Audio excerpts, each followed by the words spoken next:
ইসলামের প্রতি অমুসলিমদের আকর্ষণ বাড়তেছে, যদিও ইসলামের বিরুদ্ধাচারণকারীদের তৎপরতাও থেমে নেই। আমাদের বাংলাদেশে আল্লাহ শুকুর দ্বীনি মাহফিল, দ্বীনি মজলিস, ইসলাহি প্রোগ্রাম নানা নামে এদেশের মুসলমানদেরকে দিন এবং দিনদারদের সাথে নিসবত করাবার যে সুন্দর পরিকল্পনা হযরত উলামায়ে কেরামের কার্যক্রম চালু আছে, এর যে একটা অতি সুন্দর ফলাফল, এগুলি আমরা এখন আমাদের নিজের চোখে দেখছি। এতদিন পর্যন্ত এই বাংলাদেশে স্বাধীনতার পরে লম্বা টাইম যে স্লোগানটা শুধুই উলামায়ে কেরামের জবান থেকে বের হতো, আল্লাহ শুকুর সেই স্লোগান এখন মুসলিম তরুণ এবং যুবকদের মুখ থেকেও বের হতে দেখা যাচ্ছে। এটা অনেক একটা শুভ লক্ষণ। ভালো, আপনাদের চট্টগ্রামে ইসকন নামে সন্ত্রাসী এক সংগঠনের লোকদের দ্বারায় একজন তরুণ আইনজীবী নির্মমভাবে শাহাদত বরণ করেছেন। এই ঘটনার প্রেক্ষিতে নানাজন নানা রকমের কথা বলছে। এর মধ্যে দেখলাম ফেসবুকে এক যুবক একটা স্ট্যাটাস দিয়েছে। সেই যুবকের সম্ভবত ডান হাতটা নেই। তার মানে জুলাই আগস্টের বিপ্লবে ওই যুবক তার ডান হাতটা হারিয়েছে। ডান হাত হারাবার পরেও এই যুবকের বক্তব্য হলো, আমি বাংলাদেশি, এটি আমার পরের পরিচয়, প্রথম পরিচয় আমি মুসলিম। সঙ্গত কারণে দেশ দিয়া ষড়যন্ত্র করলে কাউকে কিছু ছাড় দিলেও ধর্ম নিয়ে ষড়যন্ত্র করলে কাকে এক চুল পরিমাণ ছাড় দেওয়া হবে না। মুসলিম তরুণ, মাদ্রাসায় পড়ে নাই, স্কুল কলেজ ইউনিভার্সিটির ছেলে, তার ভিতরেও এ জাগরণ তৈরি হয়ে গেছে। কেন? মূলত নিসবতের কারণে, সম্পর্কের কারণে।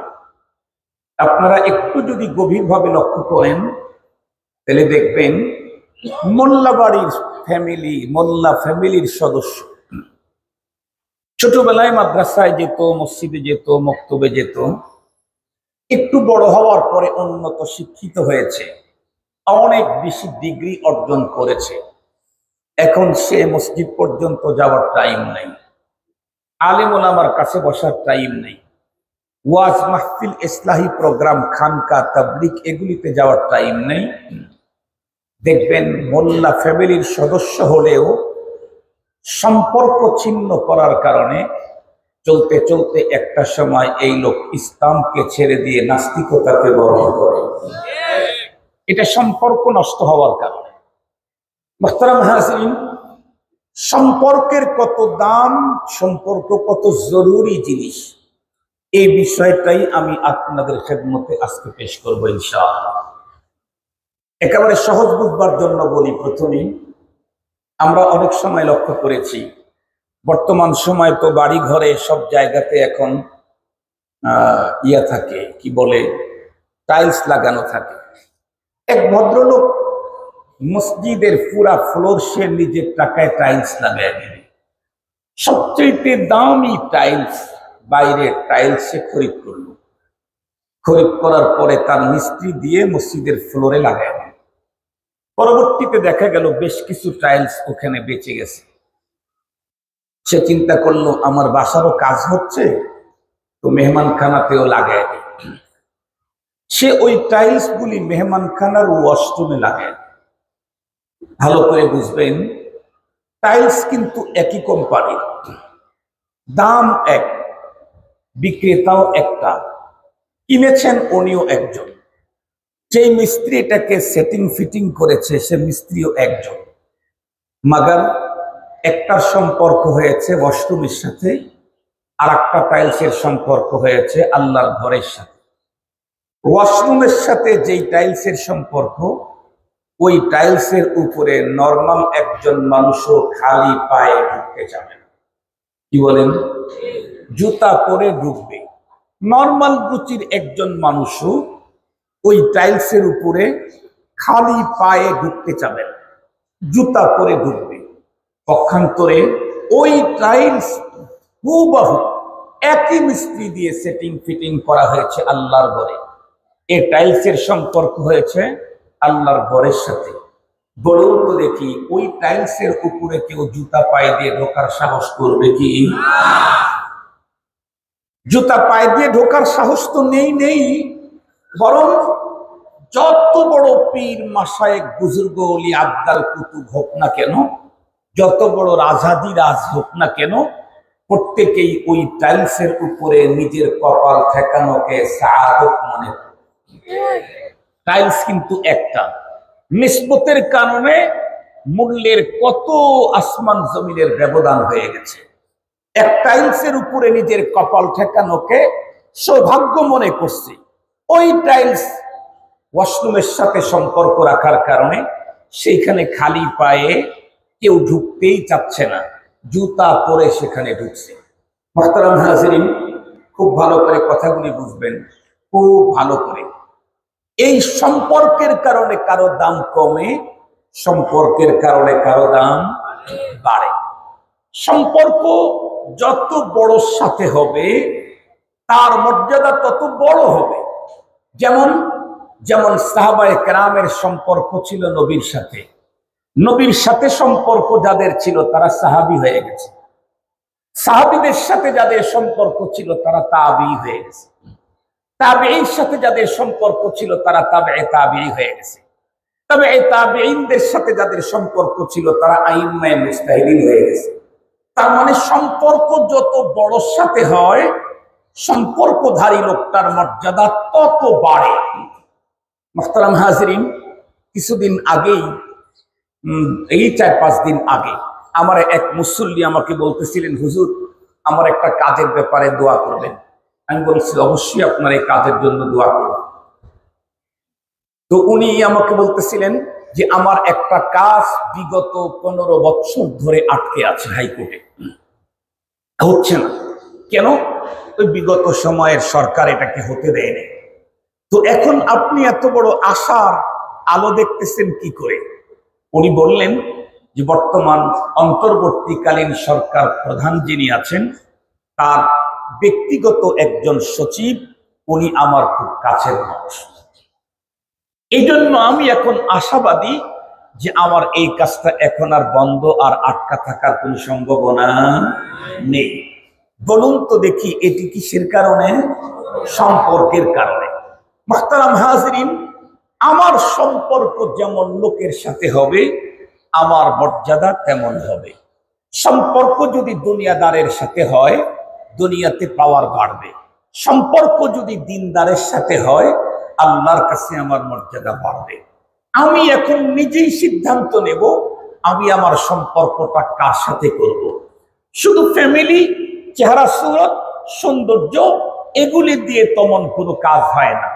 ফ্যামিলির চাইতেও সম্পর্কের দাম অনেক বেশি, ফ্যামিলির চাইতেও সম্পর্কের দাম অনেক বেশি। জ্বলন্ত প্রমাণ আমাদের বাংলাদেশে বিগত সময়ে আমরা দেখেছি, আগামী দিন তো সামনে দেখব। বিগত সময়ে কি দেখেছি? আপন ভাই সংসদ সদস্য হয়েছে কিন্তু ভাইয়ের সাথে ভাইয়ের সম্পর্কটা ভালো না। তাহলে বলুন তো দেখি, সংসদ সদস্যর পাওয়ার যত বাড়বে ওই ভাইয়ের পাওয়ার তত বাড়বে না জীবনের ঝুঁকি তত বাড়বে? কথা বলেন না কেন? মুহতারাম হাজিরিন, আপন ভাই, আত্মীয়তার সম্পর্ক, ব্লাড কানেকশন, ফ্যামিলির সম্পর্ক, কিন্তু ফ্যামিলির সম্পর্কের চাইতে, ফ্যামিলির সদস্য হবার চাইতে অন্য সম্পর্কের দাম অনেক বেশি। এটা দিনের দিক থেকে আছে, দুনিয়ার দিক থেকে আছে। এ কারণে আপন ভাই ভাইয়ে ভাইয়ে যদি সম্পর্ক না থাকে, একজনের দুনিয়াবি পাওয়ার যত বাড়ে আর একজনের ঝুঁকি তত বাড়ে।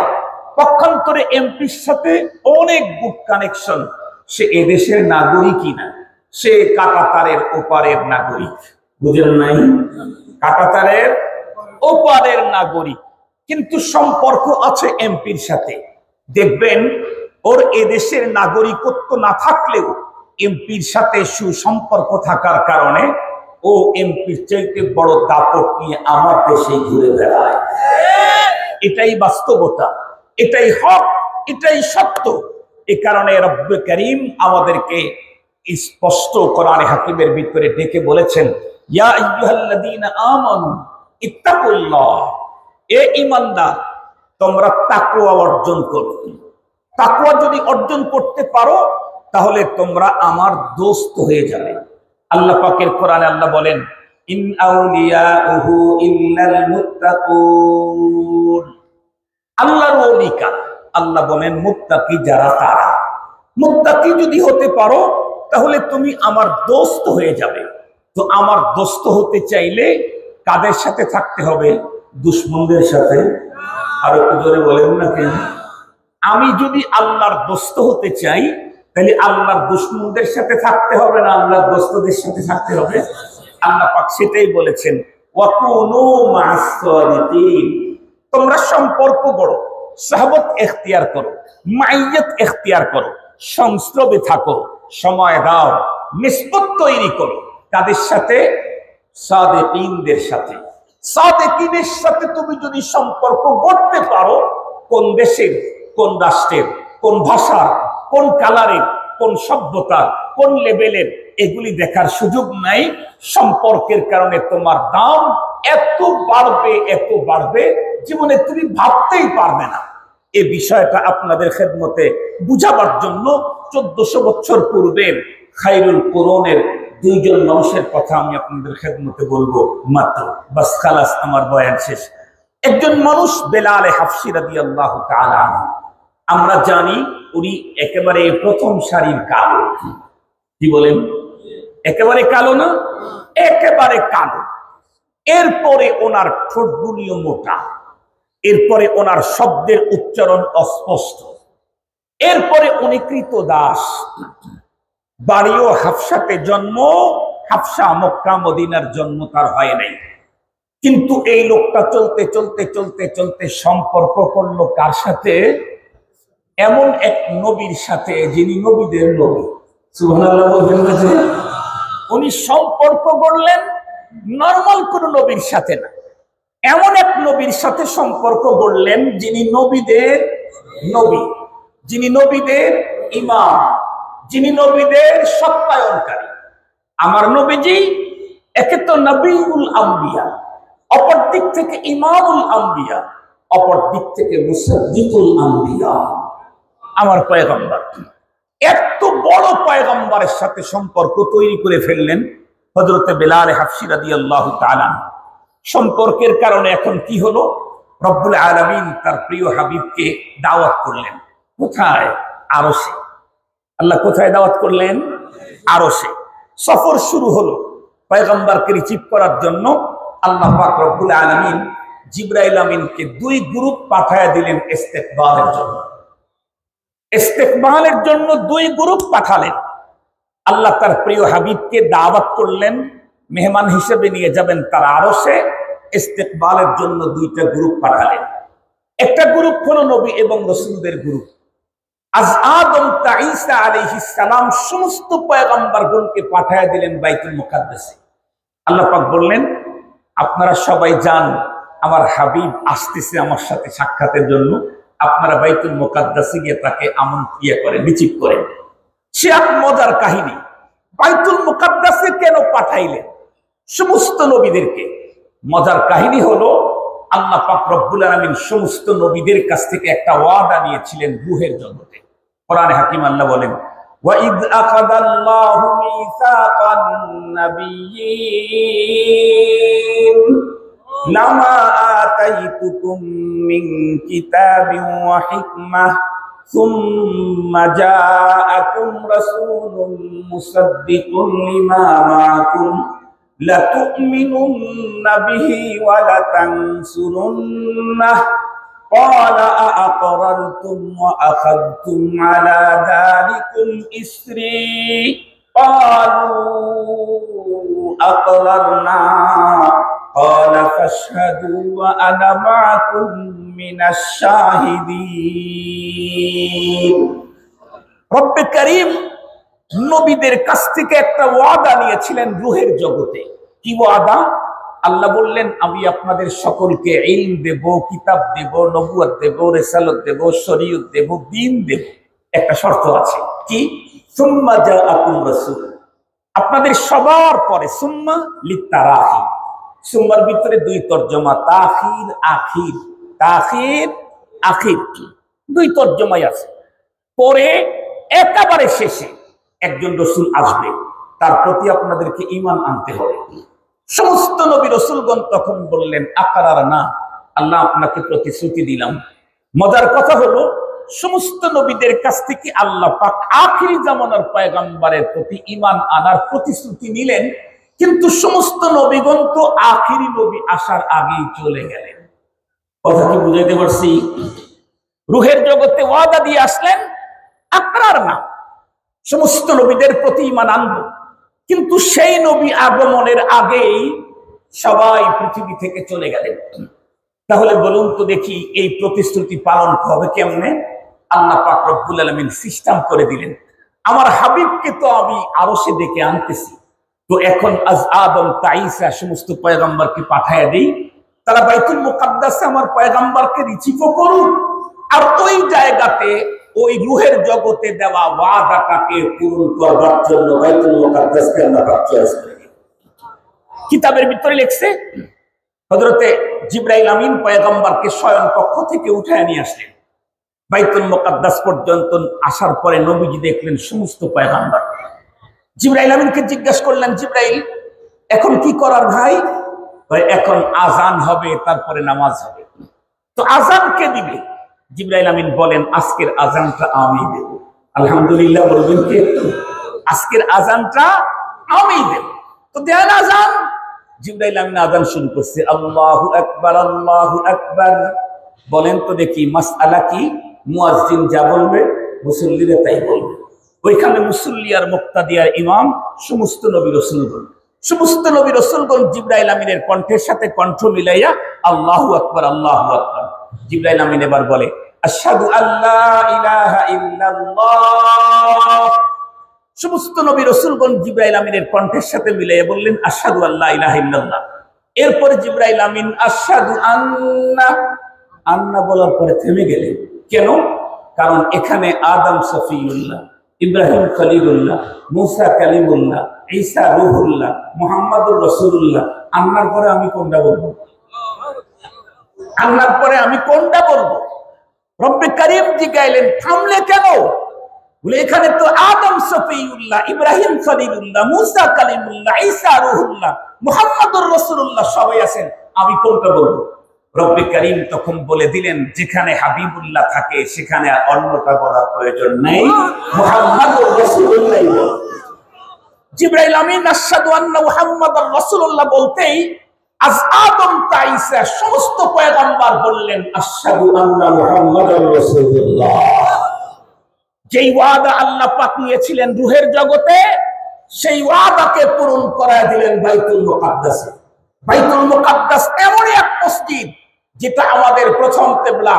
বাইতুল মুকাদ্দাস এমন এক মসজিদ যেই মসজিদে তামাম পৃথিবীর সমস্ত নবীগণের উপস্থিতিতে জামাতের সাথে নামাজ হয়েছে।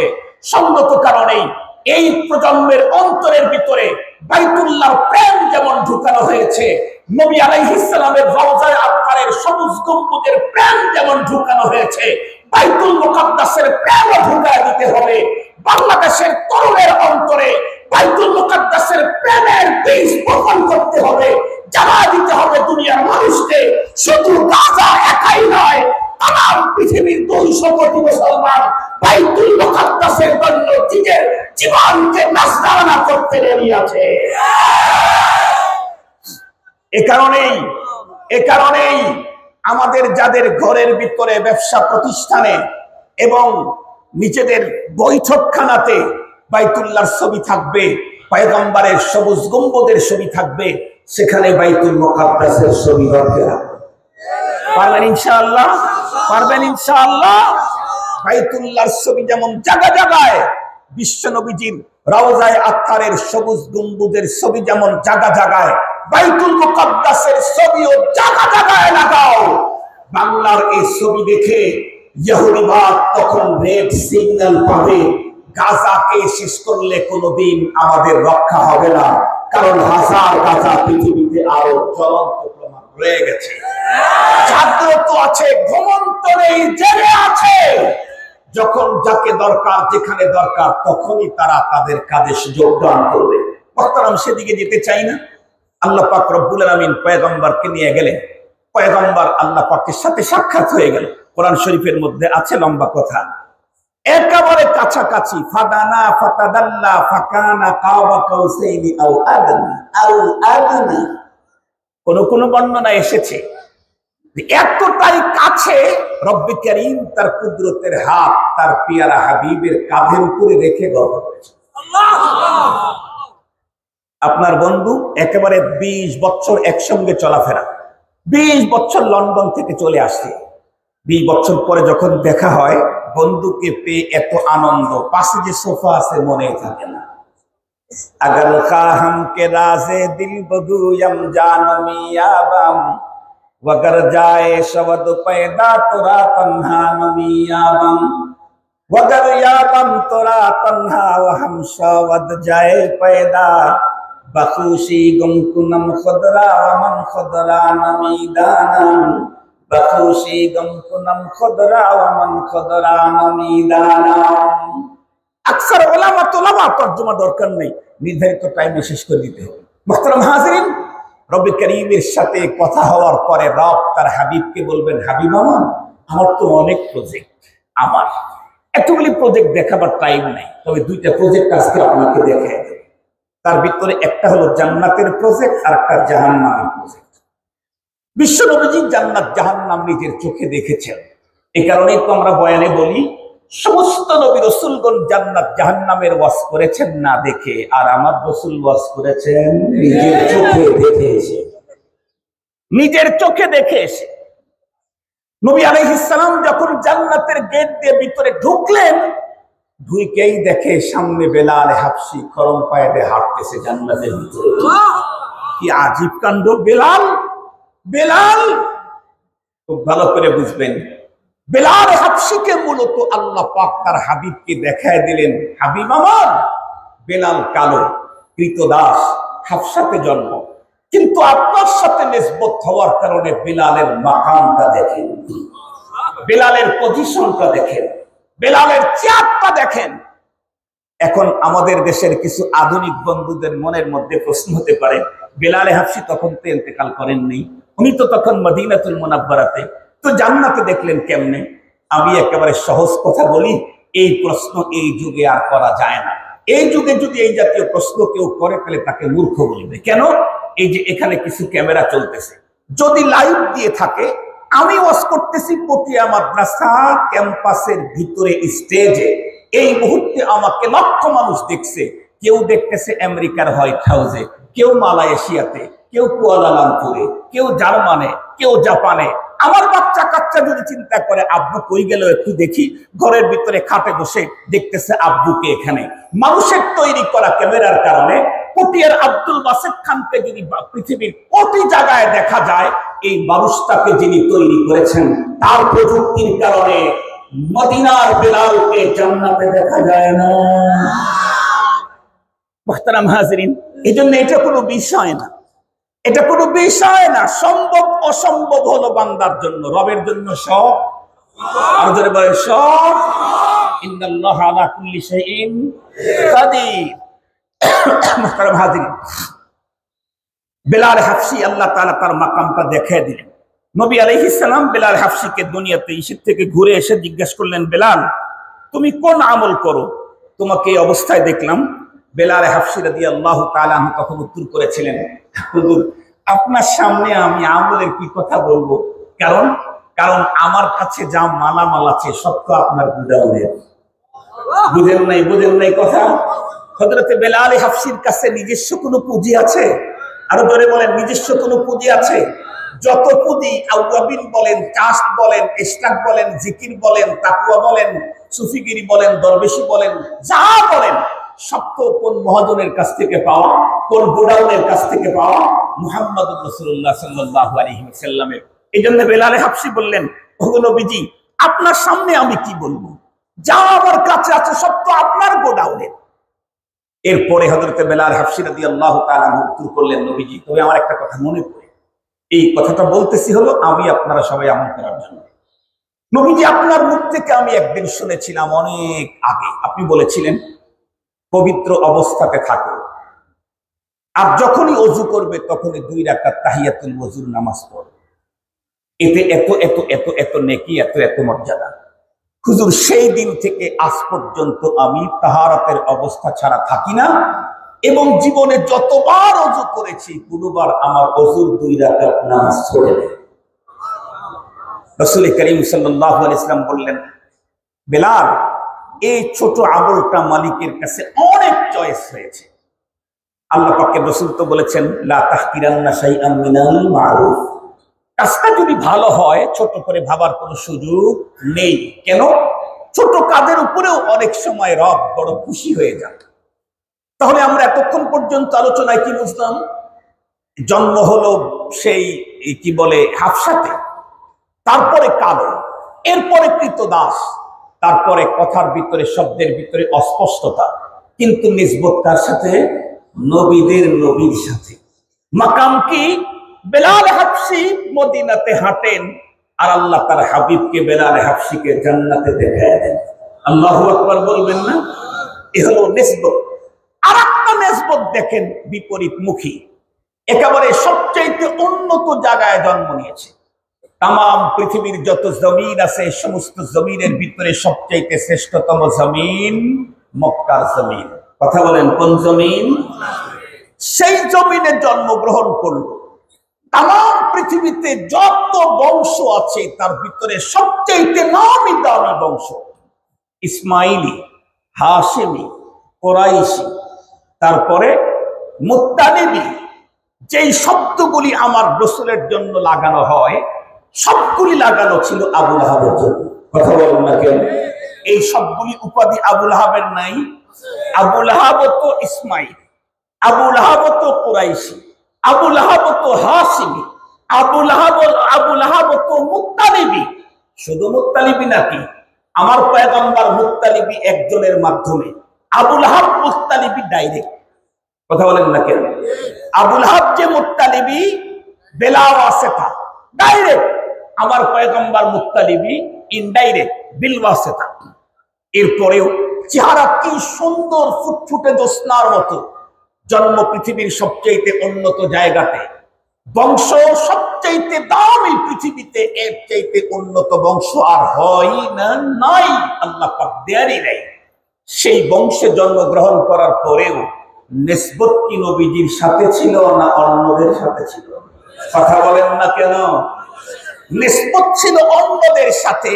এ কারণে পৃথিবীর শ্রেষ্ঠ জায়গাতে জন্ম নিল, সবচাইতে সুন্দর মানুষের ভিতরে সে একজন। চেহারার সৌন্দর্য, বাহ্যিক সৌন্দর্য, ফিটনেস বড় আকর্ষণীয়। উন্নত বংশের হওয়ার পরেও এমন এক ফ্যামিলিতে জন্ম নিল যেই ফ্যামিলির একজনকে নবীদের নবী বানানো হয়েছে। এমন এক ফ্যামিলিতে জন্ম নিল যেই ফ্যামিলির একজনকে পরপারে কাউসারের নিয়ন্ত্রণ দেওয়া হয়েছে। এমন এক ফ্যামিলিতে জন্ম নিল যেই ফ্যামিলির একজনকে পরপারে শাফাআতে কুবরা কমপ্লিট পাঠ তাকে দেওয়া হয়েছে। এত উন্নত ফ্যামিলির দিক থেকে অনেক উন্নত হওয়ার পরেও সম্পর্কের দিক থেকে অবনতি থাকার কারণে কোরআনে পাকে আল্লাহ পাক আবু লাহাবের ব্যাপারে স্পষ্ট ঘোষণা দিয়েছেন, তাব্বাত ইয়াদা। আরেকটু জোরে বলেন, তাব্বাত ইয়াদা। কি বোঝা গেল?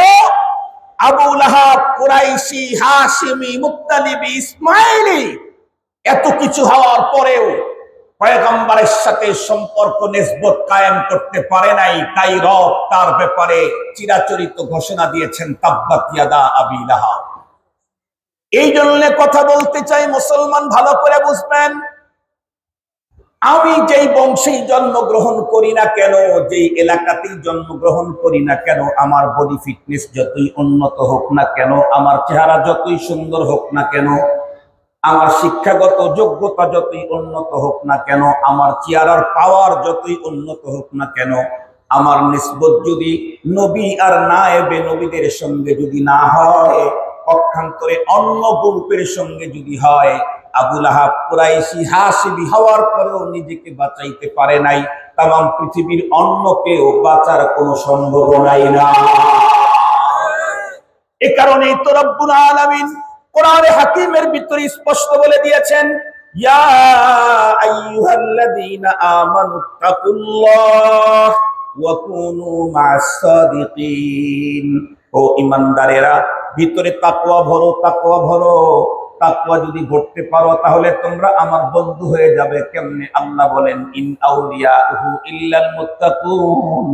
আর এই তাকওয়া তুমি যদি ভিতরে ভরতে চাও, আমার দোস্তের কাতারে যদি শামিল হতে চাও, তাহলে তোমার সম্পর্ক হতে হবে আমার দোস্তের সঙ্গে, অথবা দোস্তের সঙ্গে আমার দোস্তের দুশমন যারা আছে, অথবা দোস্তের দুশমন যারা আছে, তাদের সাথে সম্পর্ক করলে তুমি কোনদিন আমার দোস্তের সিরিয়ায় ঢোকার সুযোগ না।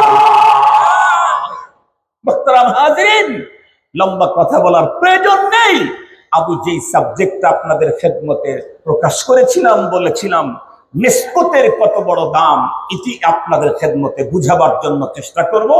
আশা করি কিছুটা হলেও আপনাদেরকে একেবারে 1000 ভাগের 999 ভাগ বাদ দিয়ে 1 ভাগ হলেও কিছুটা টাচ করতে পেরেছি।